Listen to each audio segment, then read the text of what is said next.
help us understand maybe what the future of this technology that helps us meet people in different areas around the world, have other little preliminary conversations before we actually have a one-to-one conversation?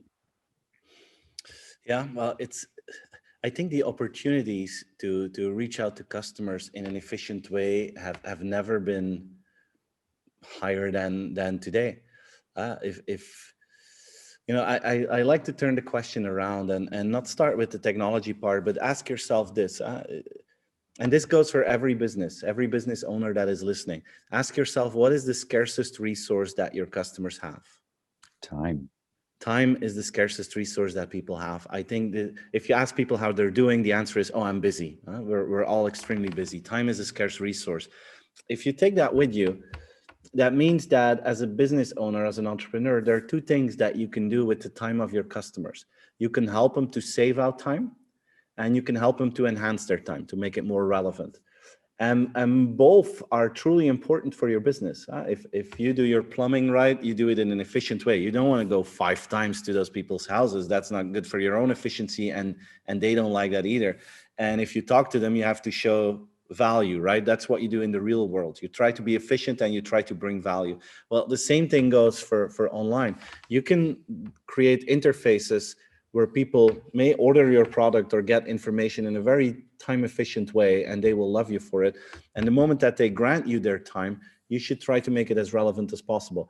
And you can talk to a large audience on social media, but what is worth investigating as well for many small business owners is to look for a way how you can engage, let's say, 50 to 100 people at a time in a closed environment. Why not invite your top clients in a Zoom meeting where you share your knowledge, or where you have a customer tell a story to other customers, where you do a live Q&A? Imagine that you are an expert in solar panels, and that you install solar panels on the roofs of your customers, and that there's a new technology that comes out and it's been all over the news, like, this technology, and maybe it's something very negative about this new technology, and people are starting to have a lot of questions. Why at that moment, instead of just being angry at the journalist who brings all the bad news, why don't you do something about it? And why don't you bring together your top 100 clients and prospects and say, I'm going to explain everything. Just give me your questions. We're going to do a live Q&A. I'm going to give you all the information there is, and then you will have an objective view from the expert. I mean, the investment for you as a small business owner is close to zero. You have to invest an hour to perform, and maybe, excuse me, a couple of hours to invite people. But the effort is very low, but the impact that you have to those 100 people can be very high.